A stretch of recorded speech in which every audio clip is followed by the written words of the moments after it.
If you grew up with older siblings or around older kids like I did when I was a wee lad, you probably have some games that you weren't able to play for whatever reason, but always enjoyed watching the older kids play.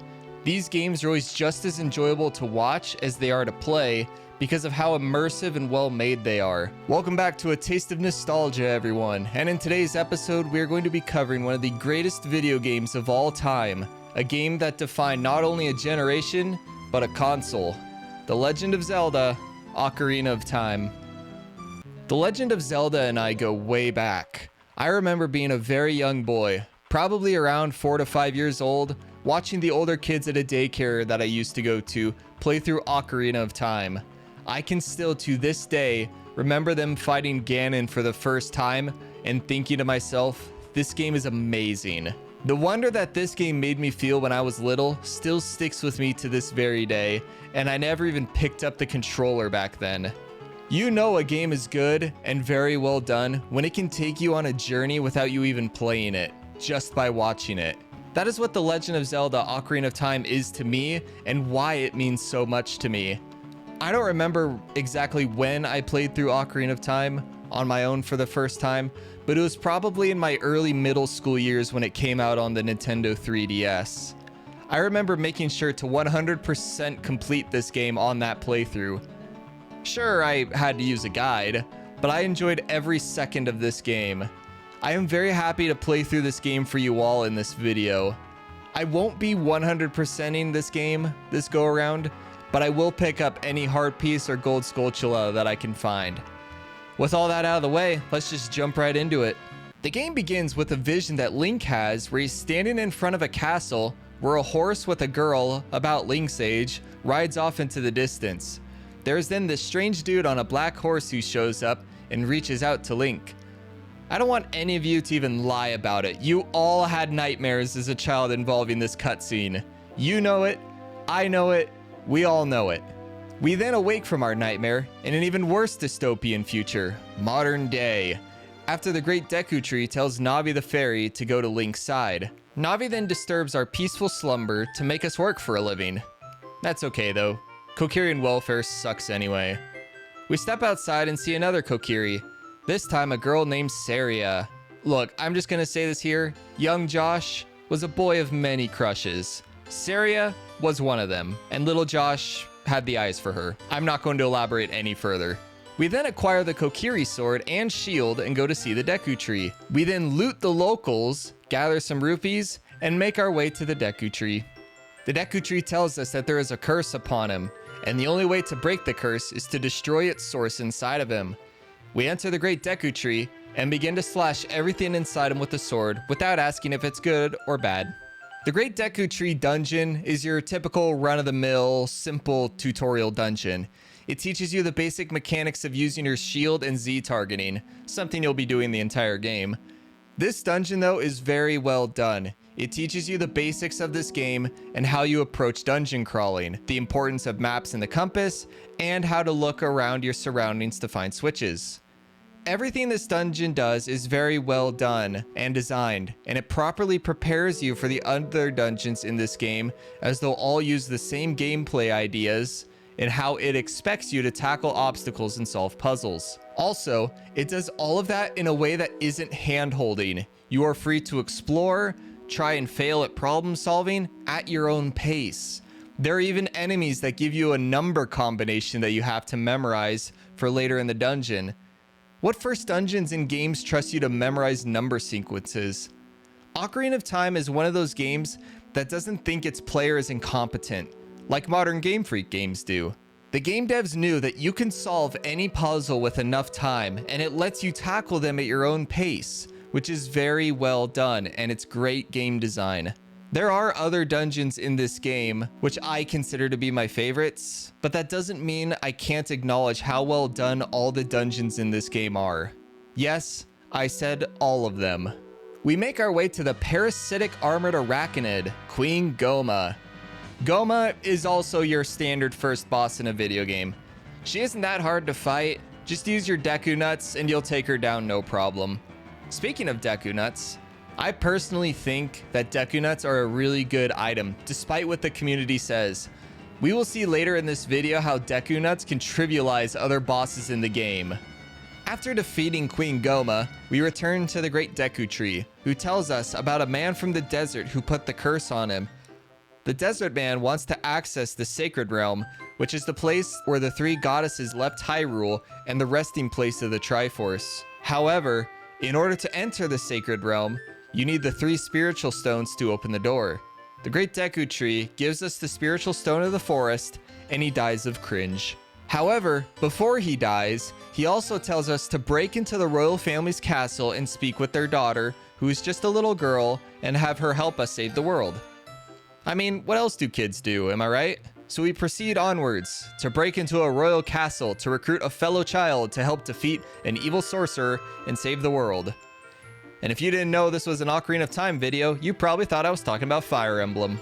Our captors in Kokiri Forest accidentally left the door unguarded, and we make a break for the exit. But as we attempted to leave to commit a crime of breaking and entering, we are stopped by Saria, who gives us a very nice ocarina. The ocarina is a gift from Saria, not just to help us on our journey, but also to remember her, and to come and visit her sometimes. I'm sure Link treasures this ocarina as much as I do, and won't ever throw it away once a shinier one from a girl he just met comes along, right? This won't ever be brought up ever again. We then leave the forest, despite the warnings from our fellow Kokiri, and meet this dude. We press onwards to Hyrule's market after vandalizing a room full of clay pots and a guard who really does not care. We make our way north and meet another young girl named Malin, who is waiting for her father to return from the castle. She gives us a chicken egg and we move on. You know, normal things. When morning comes, the egg hatches into a chicken and we use it to wake up Malin's father, who is definitely not Mario. We then climb through a small hole that hopefully isn't a sewer line and make our way into the castle. I then burst out my Metal Gear stealth skills and evade the guards and make my way into the castle's garden where the princess is. I've never actually played a Metal Gear game before, so I got busted a couple times of trying to evade the guards. Look, it was almost midnight when I recorded this footage, just give me a break, will ya? We find the young girl in the garden, and it turns out that she is none other than Princess Zelda. Zelda then assumes that just because I'm a fairy boy, that I have the sacred spiritual stone of the forest. I mean, she was right, of course, so the stereotype is undefeated, but still. We then plot with Zelda to take down Ganondorf, who Zelda knows is evil through a dream she had. She gives us a letter, giving us clearance past the Hyrule guards and tells us to gather the other spiritual stones and meet her at the Temple of Time. Zelda, in the meantime, will guard the Ocarina of Time and stall as long as she can. We then return to the Kokiri Forest and enter the Lost Woods, and make our way to the Sacred Forest Meadow, where we find Saria playing her ocarina. Saria says that this place is her favorite spot, and that she knows it'll become important to the two of them someday. She then teaches us Saria's song, a song that can cure depression, and sends us on our way. With that out of the way, and a plan in place, we head for Kakariko Village and begin our ascension of Death Mountain to meet with the Gorons. We enter Goron City, play Zelda's lullaby to enter Darunia's chamber, and play Saria's song to cure his depression. Darunia tells us that the evil man from the desert blocked off the entrance to Dodongo's Cavern, which is where the Gorons get their food, because he wouldn't give up the spiritual stone of fire. Darunia then tells us that if we want the stone, we need to destroy all the monsters inside Dodongo's Cavern and prove that we are a man. We blow up a giant boulder and enter Dodongo's Cavern. Honestly, I don't have too much to say about Dodongo's Cavern. It's a pretty straightforward and linear dungeon with very simple puzzles. But to be fair, it is only the second dungeon, so it's not like I'm expecting a shadow or spirit temple or anything. It's still a very enjoyable dungeon though. King Dodongo is one of my favorite bosses in this game from a design perspective. He's just a giant dino lizard thing. What more could you ask for? Besides, even if you disagree with me on that, we can all agree that he is still a better designed boss compared to other bosses in this game. We take down King Dodongo without issue and obtain the spiritual stone of fire from Darunia.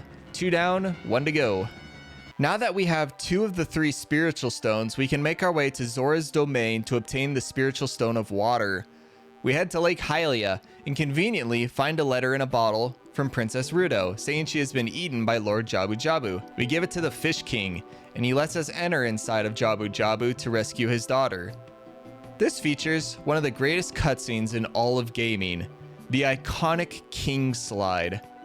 Just look at this man, a pure display of fitness and athleticism. We then enter into Jabu-Jabu and begin the search. Jabu-Jabu's belly is an interesting dungeon to me. It is actually a really short dungeon compared to the Deku tree and Dodongo's cavern, yet it feels longer than them to me. I can remember getting lost in here due to all the pitfalls in the main room and trying to figure out which one you're supposed to go through. In reality though, you just need to get Princess Ruto up to the main room again and use her to open some doors, then fall down the hole that was previously blocked off and you're set. I don't know why this dungeon always feels more complex and confusing to me than what it actually is. We start off by entering the main room and meeting Princess Ruto, who is in search of something and refuses to leave until she finds it. She also has no idea what Link is talking about when mentioning a letter in a bottle. She gives Link the honor of carrying her throughout the dungeon and will not leave until she finds what she's looking for. Luckily for us though, Ruto actually makes a really good projectile to throw at enemies. We make our way through the dungeon and Ruto finds the Spiritual Stone of Water. Ruto obtains the Spiritual Stone of Water, and in return for our efforts, we have to fight a really annoying mini-boss, Big Octo. Big Octo is unironically one of the more harder bosses in this game. I know there is the damage strat that you can do, where you let him hit you so he turns around and reveals his weak point, but that is the only way I can seem to defeat him at times. The other way you can take him down, which is what I do in this playthrough, is to throw the boomerang at him twice, so he turns around and gets stunned. He's just so annoying to me. With him out of the way though, we move on to fight Baronade, the main boss of this dungeon. We move up on the platform and make our way to the main boss chamber. Baronade is not a hard boss either. For some reason, he's easier in my opinion than Big Octo. Just use your boomerang and hit all his electric jellyfish friends, then throw the boomerang at him and unleash fury upon him. You'll be fine, and he'll go down easily. With another murder on our hands, we warp with Princess Ruto back to the lake, where Princess Ruto finally admits that I am a gamer. She then offers Link her hand in marriage in exchange for the Spiritual Stone of Water, which is also known as the Zora's engagement ring. Link accepts without saying anything, and with that, Link has completed the Get Engaged Without Saying a Single Word challenge. Seriously though, Link is probably the only game character who could get engaged to someone without saying a single word to them. I know he technically speaks to Ruto here, but we all know he didn't need to say anything. With that out of the way, we make a promise not to tell Princess Ruto's father that we're now engaged to his daughter, and make our way back to Hyrule Castle to rendezvous with Princess Zelda and take down Ganondorf. As we approach Hyrule Castle town, it starts to get really dark and gloomy, and it starts raining. The castle drawbridge comes down and we see the same cutscene from the beginning of the game, with Zelda fleeing the castle with Impa, followed by Ganondorf closely behind. Zelda then throws the Ocarina of Time into the moat as the horse rides by. Ganondorf then stops to ask us for directions on where we can find the little girl. Weird. And Link, who doesn't even have the Triforce of Courage yet, sizes up to Ganondorf and tries to protect the princess. Link has balls of steel. Like, does he even need the Triforce of Courage? Anyways, Ganondorf whoops our ass and rides off into the sunset, never to be seen again until later. We head into Castle Town where everyone acts like nothing happened. One of my favorite little secrets in all of gaming is the dying soldier in the alley. If you stop and talk to him, he tells Link that Ganondorf betrayed the king and Impa sensed the danger and fled with Zelda. The guard was fending off Ganondorf's men from chasing them because Zelda was waiting for Link, the boy from the forest, to return to her, and he was mortally wounded in battle. You then see the guard die, and when you try to talk to him again, the game just says he's not moving anymore. One of the coldest hidden gems in any video game ever. The guard's dying message actually reminded me that I completely forgot to grab the Ocarina of Time from the moat. Luckily, Ganondorf never came back, So I go back and grab it and promptly throw away the nice ocarina that Saria gave us early in the game. This won't ever be brought up, by the way. We pick up the Ocarina of Time, and a message from Zelda plays in our head, or something. Zelda says that if we are hearing her message, she's not around anymore and couldn't delay any longer. She teaches us the Song of Time, which is how we open the door to the Sacred Realm, along with the 3 spiritual stones, and tells us to protect the Triforce. We promptly mess up the song when learning it, of course, and head to the Temple of Time. We play the Song of Time and open the door to find the Master Sword. Link grabs the Master Sword and gets sucked into the void, never to be seen again. Until shortly later. As we enter the Door of Time, Ganondorf appears and says that we led him straight to the Sacred Realm and thanks us for being a dumb kid. We've been played from the start. Let's think about this for a second though. Ganondorf needed somebody with the Ocarina of Time to play the Song of Time in order to open up the door. He also needed the Chosen One to pull the Master Sword to open the Sacred Realm. So if we just didn't pull the Master Sword, something only Link could do, Ganondorf would have been soft-locked. He would have never been able to enter the Sacred Realm had we not decided to enter the one place Ganondorf needed to enter in order to obtain the power to rule the world. I know that Zelda and Link didn't fully understand the situation they were in and that they're just children doing what they thought was best, only to regret it later in hindsight. This gets mentioned later in the game, but even still, it's funny to think that had they not done the one thing they thought was necessary to stop Ganondorf, they would have stopped Ganondorf. Anyways, we wake up in the Temple of Sages and meet Rauru, one of the ancient sages of Hyrule, and the annoying owl from earlier. Rauru tells us that ages ago, the ancient sages built the Temple of Time to protect the entrance to the Sacred Realm. He also says we when saying that, implying that he and the other sages were involved in that, which confuses me. He then also says that we've been sealed in the Chamber of Sages for 7 years until we became old enough to wield the Master Sword. We then get tasked with awakening the other 6 sages to their calling, where the plan is to trap Ganondorf in the corrupted Sacred Realm that Ganondorf ruined when he entered it. He then gives us the greatest gift of all, a gold medal, and tells us to go away. I'm gonna be honest here, I don't fully understand the lore of the sages of Hyrule, like genuinely. It really confuses me.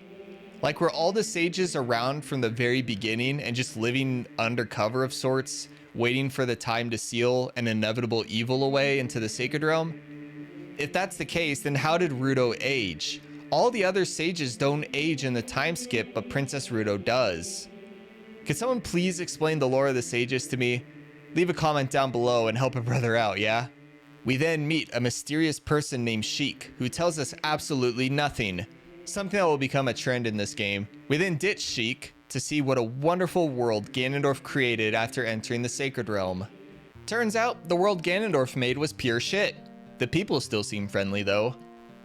The first thing we do in this new world is to go and loot the graveyard, while looking for an item called the hook shot. Something we will need to progress in this game until, like Saria's Ocarina, we throw it away the second we get a slightly better model. We find Dampy, and he gives us the hook shot, and we make our way back to the Kokiri Forest. We get to the Kokiri Forest and find that none of our old friends recognize us, and wonder what happened to Link. This always made me feel sad when I was little. The idea of growing up faster than anyone else, and none of your old friends remembering you, is pretty tough. Which brings up an interesting point. Link is a child in an adult's body. He was held until he was old enough to wield the Master Sword, but he never developed mentally, because to him, it was like taking a nap. It also makes sense why the Kokiri don't recognize Link, because to the Kokiri, they die if they leave the forest, and they know they never age. So the idea that Link is now grown up is impossible to them because they think that he was a Kokiri. After talking to our old friends in the Kokiri Forest, we make our way to the Lost Woods where we find Mito, who is guarding the entrance to the Sacred Forest Meadow. He won't let anyone by, so we play Saria's song for him, and he lets us by, as he assumes we have some sort of connection to her. When we arrive at the Forest Temple, we are greeted by Sheik. Sheik gives us a new song that I will never use and then teleports away. We are then able to enter the Forest Temple. I'm not gonna lie, The Forest Temple is probably my least favorite temple in the game. I know that's probably a hot take, but it's just not fun for me. And the soundtrack that plays is super annoying to me. I hate the Forest Temple song. I get through the Forest Temple without issue and make my way to the boss fight of this temple, Phantom Ganon. One thing that I love about video games is when bosses can be cheesed in hilarious fashion, but in ways that are not obvious. Methods that are not easily discovered except by people who have experience with said game.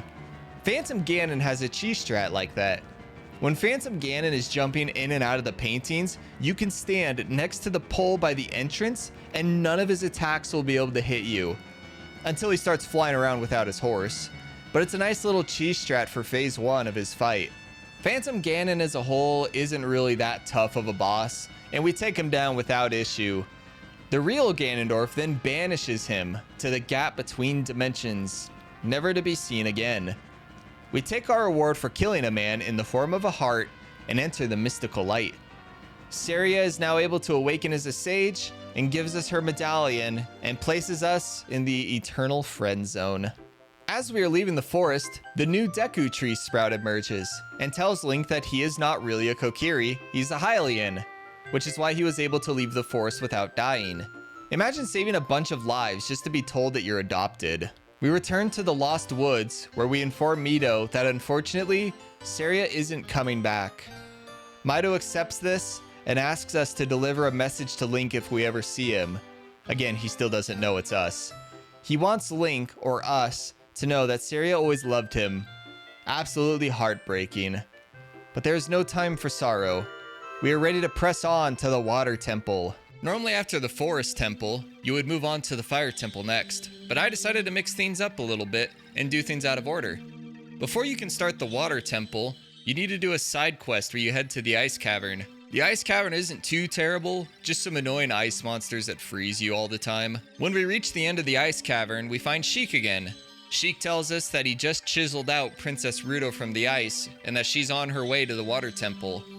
Sheik then once again teaches us a useless song I will never use and warps away. We head to Lake Hylia and find that it is completely drained due to the beast that has taken over the Water Temple. Nothing to be done about it now, so we enter the Water Temple on a quest to slay a dragon or something. Here's another hot take for you. I actually really like the Water Temple and don't mind constantly having to equip and unequip the metal boots. The Water Temple has a great song playing in the background also, and has always been a very relaxing temple for me. All my life, I have really enjoyed the Water Temple. The Water Temple isn't that hard. You just take the floors one at a time, starting with the bottom, and you'll be fine. We enter the first room and find Princess Ruto, aka Best Girl. Yeah, I think Princess Ruto post time skip is Best Girl, so what? She knows what she wants and communicates it without hesitation. No other girl in the game does that. They all want to play games with our boy Link. Ruto says that she wants our help to save the Zoras and destroy the monster deep within the temple. She then swims away, never to be seen again. Where Ruto went and why she picked now of all times to disappear, we may never know. I blast my way through the Water Temple to probably one of the most iconic mini-bosses in all of video games, Dark Link. Dark Link is a tough boss. He mirrors your moves and will perfectly block your attacks while punishing you for them at the same time. Normally, Dark Link isn't that difficult if you have the Megaton Hammer with you, but since I'm doing the Water Temple before the Fire Temple, I don't have the hammer. The way you want to deal with Link is to hit him without Z-targeting him. If you target him, he'll block all of your moves. If you don't have the hammer, you can deal with him by facing away from him and using a Deku Nut to stun him, and then hit him as normal. Then rinse and repeat this until Dark Link goes down. Dark Link can be very frustrating if you don't know how to handle him. If you struggle with him, just don't Z-target him and only use the hammer or Deku Nuts to get him. I will say though, I feel like Dark Link would have been a better mini-boss for the Shadow Temple. Let me know your thoughts on that down below. I love Dark Link, but he just doesn't fit in super well with the Water Temple, unless I'm missing some lore or something. If I am, just let me know down below. We move through the rest of the Water Temple and make our way to the boss fight, Morpha. Morpha is, in my opinion, the worst boss in the entire game. His design is bad and boring, and he's not difficult at all to take down.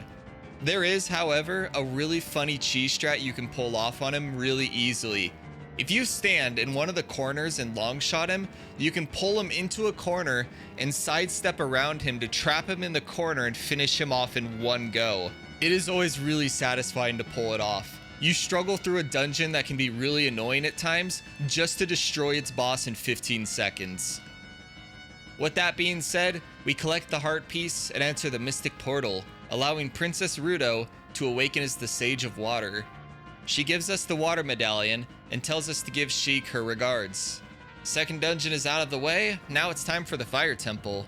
The Fire Temple is pretty boring if you ask me, but the setup is pretty cool, and the boss is really cool also. We arrive in Goron City and find out that everyone was taken by Ganondorf to the Fire Temple to be fed to a fire-breathing dragon to set an example to all other races of Hyrule of what will happen if they resist Ganondorf's rule. When we enter the volcanic crater, we meet Sheik on a wooden bridge in an active volcano. He gives us another random song that I will never use and warps away when the bridge catches fire. I'm not really sure what caught fire, but something did. But the bridge was also still standing afterwards, so I guess who knows. We enter the Fire Temple and find Darunia standing at the front of the boss door. He tells us to free the Gorons while he deals with the fire dragon. He made sure to lock the door behind him though, so thanks for nothing. I never understood this. Why would he go on ahead of us? Wouldn't it be better to have us free the Gorons then fight the dragon together? I guess not. I don't really have any memories with the Fire Temple. It just kind of exists to me. It's not as bad as the Forest Temple. It's not as mentally stimulating as the Water Temple. And there isn't any lore or a challenge with it like the Spirit and Shadow Temples. I make my way through the temple without issue. I always like to free the Gorons and then just grab the key without talking to them. Like Link just doesn't care about them and doesn't acknowledge them. He just walks into their cell, grabs the key, and leaves and doesn't say a single word to the Gorons. He's a man of business. Volvagia is one of the best designed bosses in this game. I love his design so much. He isn't the best designed boss in this game, but he is top 3 for sure. His little hair flip that he does when he emerges from the holes would always catch me off guard. Volvagia deals massive damage with all of his moves. You have to stay moving while he's flying around, and you have to be patient and give him a second to emerge from a crater before you rush him and hit him with the hammer. I always enjoy video game bosses that make you switch up how aggressive you play and requires you to play differently for different aspects of the fight. It keeps you engaged and interested in the fight. Volvagia goes down without issue and we awaken Darunia as the Sage of Fire. He gives us the Fire Medallion and says that we are true brothers. With the Fire Temple out of the way, we can move on to my personal favorite temple in the entire game, the Shadow Temple.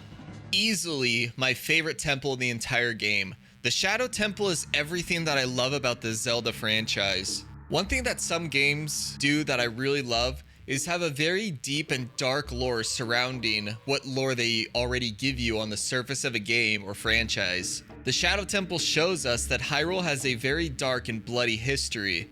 For those of you who might not know, the Shadow Temple is where the Sheikah took enemies of the royal family to be interrogated or killed, or even worse. There is blood everywhere in the Shadow Temple, and it does just a fantastic job of showing how dark and scary Hyrule can be. For me, growing up watching the older kids play this game, the Shadow Temple used to terrify me, especially with some specific monsters in this dungeon, in addition to the boss.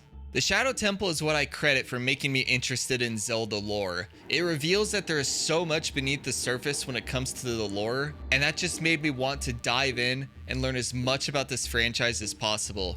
If you know any cool Zelda lore, leave it down below.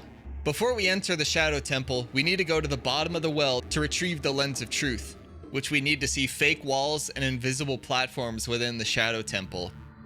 I don't normally mess around in the bottom of the well. I just grab the Lens of Truth and leave. One thing I will point out though, at the bottom of the well, is that it introduces the most unsettling monster in all of Zelda and one of the most iconic monsters in gaming, the Dead Hand. The Dead Hand is pure nightmare fuel. You get grabbed by one of these long, bloody, and pale hands sticking up out of the ground, and this monster with bloody, pale skin pops up from under the ground and starts just sliding over to you. This scene is what terrified me as a young child, but I've grown to really appreciate this dude for being as creepy as this part of the game calls for. You want to make a dungeon that shows how scary Hyrule can be? What better monster than the Dead Hand? Now that we have the Lens of Truth, we can begin going through the Shadow Temple. The Shadow Temple is not a hard dungeon to go through. It can just be a little annoying with all the annoying monsters in it, like the big Skulltulas and the Stalfos. They aren't hard monsters, but they can get annoying if you die in the temple and have to go through it all again. The Shadow Temple always gives me a bit of a hard time, and I always find myself getting annoyed with the monsters here by the end of it. The thing about the Shadow Temple is that it's pretty linear. I wish it was more open or more of a maze in build. That is a minor complaint though, as I absolutely love the aesthetic of this temple and how well it conveys the dark history of Hyrule. I make it through the Shadow Temple with some issues, but nothing serious, and make my way to my favorite boss fight in the entire game, Bongo Bongo. Bongo Bongo is one of my all-time favorite bosses in gaming. Everything about him is unique. His design is a thief who had his hands and head cut off and hung upside down. He fights you on a bongo that he plays as he fights you, and you're required to use various items to take him down, but also gives you, the player, multiple ways to take him down. Bongo Bongo is no pushover either. If you aren't fast enough with him, he will be a pain in the rear to take down. I end up getting a game over to him on my first attempt because I ran out of arrows and tried to fight him close combat. I got him on the second attempt though. The way I like to fight Bongo Bongo is to shoot the hands with the bow and then shoot his eye when he charges at you before slashing at him with your sword. You can use the long shot to fight him instead of the bow, but it's a little slow for my taste. The other way you can fight him, which is what I had to resort to on my first attempt, is to dodge the first hand that tries to attack you and immediately rush the second hand, the one that didn't attack you. Slash the second hand, then turn around and slash the first hand, the one that tried to hit you. It's not hard to pull off. I'm just not used to the strategy and suffer from a condition called skill issue. Also, I have a hard time timing the slash on his eye. I've always been bad at that, and I have no clue why. On my second attempt, Bongo Bongo goes down, and we were able to awaken Impa as the Sage of Shadows. I wish Impa and Link could have interacted at some point within the Shadow Temple, like what Link gets to do with all the other sages in their temples. Impa could have had a lore dump telling Link about Hyrule's bloody history and what went on in the shadows to keep peace and whatnot. Missed opportunity there, and with having Dark Link as a mini-boss. It is truly iconic, and when I think of Ocarina of Time, the first things that pop into my head are the Kokiri Forest and the Shadow Temple. This temple is a true source of nostalgia for me, both from how much I love this temple and how much this temple traumatized me as a child. Truly goated.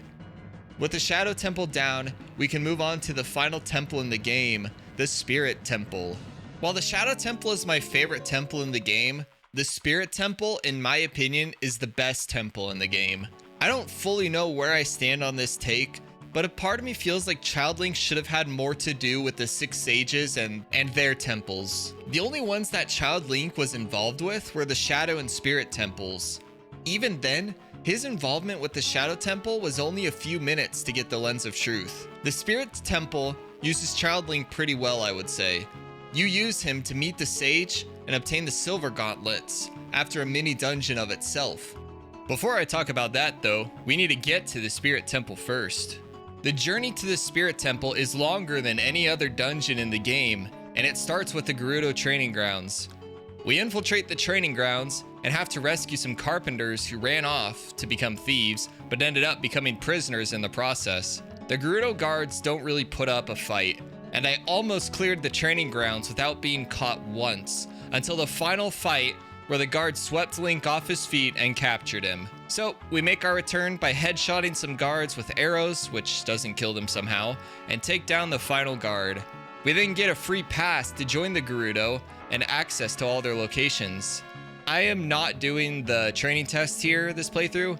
It just isn't worth it since I'm not 100% completing this game. We then head into the desert to locate the Spirit Temple. We find the Spirit Temple, and we also find Sheik, who gives us a song to warp to the Spirit Temple. This is actually a very useful song, so we can quickly get from the Temple of Time to the Spirit Temple. Speaking of which, we head back to the Temple of Time and tag in Child Link and head back to the Spirit Temple again. When we head inside the temple, we meet Nabooru, who is a lone thief of the Gerudo looking to disrupt Ganondorf's plans, but needs Link to enter into a small hole and retrieve a treasure inside.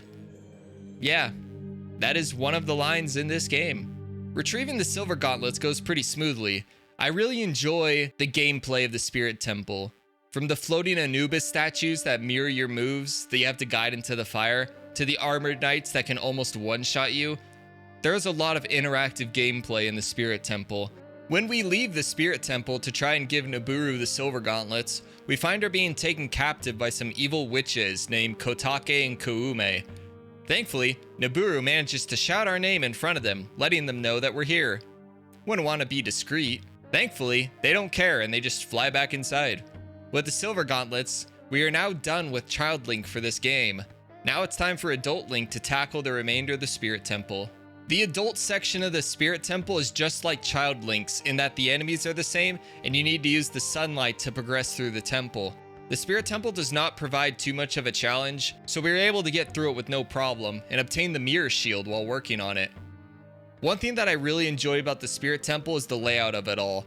While it is fairly linear with some branching paths for you to explore, it makes you use a wide range of tools to progress through it. You use the Lens of Truth, the Megaton Hammer, the Mirror Shield, in addition to the bow and long shot. I love Zelda dungeons that make you use your full arsenal at your disposal to progress. It is so nice having items that you don't use in one dungeon, then never use again, like the boomerang. Unless you backtrack, of course. We get through the Spirit Temple and the tough enemies within it without much issue. It's time to fight the boss. Before we fight the boss, we have to fight one last Armored Knight individual. The fight goes well enough, but after the fight, it's revealed that the armored individual we just fought was Nabooru. Kotake and Koume then warp her away, saying they'll brainwash her again and make her continue to serve Ganondorf. Now we can fight the boss. Koume and Kotake are not hard bosses at all. In Phase 1, all you need to do is stand still and redirect one of their attacks into the other. Unfortunately, the hitboxes on the N64 version can be a bit wonky, so getting an attack to land can be a game of patience. It doesn't take long though, and we connect a few hits to bring the fight to Phase 2. Phase 2 of the fight features Twin Rova. Twin Rova, I would argue, is easier than Koume and Kotake in Phase 1. All you do for Twin Rova is absorb 3 of her attacks of the same element and launch an attack back at her, then strike her with your sword until she goes down. Unfortunately for me, I'm unable to end this fight quickly because jumping while Z-targeting is difficult for me. I still managed to take down Twin Rova without issue and finish the final temple in the game. I will say, I really enjoy the lore behind Twin Rova. I think they're a really interesting group of characters with a lot of background to them. With Twin Rova out of the way, we are able to help Nabooru awaken as the Sage of Spirit and the final Sage of the Six. It's time to return to the Temple of Time and meet up with Sheik and plot to take down Ganondorf. When we get back to the Temple of Time, we meet up with Sheik, who gives us more Triforce lore. He says that when you enter the Sacred Realm, the realm mirrors the individual's heart who enters. If you have a pure heart, the realm will become a paradise. If you do not, the realm will become full of evil. Sheik also says that the Triforce can only be completely wielded by an individual whose heart is in balance. If the individual's heart is not in balance, the Triforce will split, and only one piece will remain with the individual who laid hands on the Triforce. The piece that the individual keeps is the piece that resonates with them the most. The remaining pieces will go to those chosen by fate. When Ganondorf touched the Triforce, the prophecy came true, and Ganondorf was only able to get the Triforce of Power. Link obtained the Triforce of Courage. The third and final piece of the Triforce remained with Sheik, who reveals himself to be Zelda. Yeah, apparently Zelda is a total badass warrior ninja.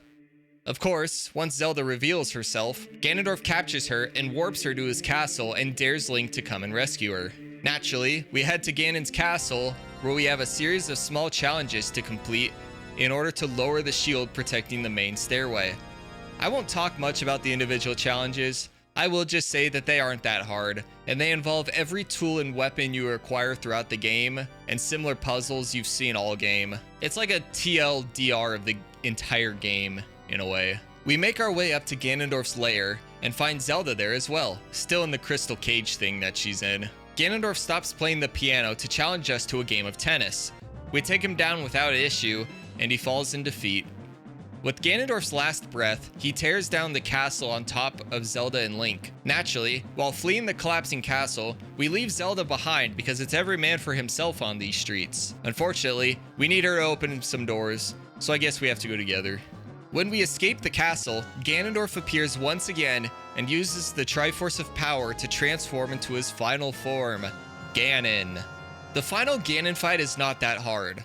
Just roll between his legs and swipe at his tail with the hammer, and again with the Master Sword once you get it back. The fight takes a little while and is fairly long in general, but Ganon goes down. Zelda and the Six Sages, in a pro gamer move, seal Ganon in the evil realm where he will sit in timeout and think about what he's done. One thing I don't understand is why Link didn't kill Ganon. Like, he had the chance to, but he didn't. Instead, Zelda decided to seal Ganon alive where he could one day break the seal and escape. I haven't played all Zelda games, so maybe there's an explanation as to why they didn't kill Ganon and just sealed him away alive. With that final victory, we have finished one of the greatest video games ever made. Zelda takes the Ocarina of Time back from Link and sends him back in time to when he was a child, and where Link lays the Master Sword to rest. This is where the lore of the Zelda franchise gets deep. If you have never dove into the lore of the Zelda franchise, I highly recommend you do. It makes these games so much more enjoyable. Link then breaks and enters into the garden of Hyrule Castle and meets Zelda once again, this time warning her about Ganondorf's plans and splitting the timeline into 3 routes with the conclusion of the game. That is The Legend of Zelda: Ocarina of Time. I love this game so much. I've beaten this game many times since I played it for the first time in middle school. Even though I only watched this game when I was a child and didn't get to play it until I was older, when I was able to purchase it on my 3DS, I still consider this game to be one of my favorite childhood games. The incredible thing about games like Ocarina of Time is that you don't need to play these games to fully enjoy them. Watching others play this game can be just as fulfilling as playing it yourself. I can personally verify that. I am very happy that I was able to bring this game to the channel again and give it the proper taste of nostalgia video that it deserves. If you enjoyed this video, please feel free to give it a like and let me know your thoughts on this game. What other games do you want me to see me cover here on the channel? Let me know down below. I want to thank you all for your time and for watching this video. I hope you all enjoyed it, and I hope to see you around here on the channel. With that being said, I will see you all later. Bye for now.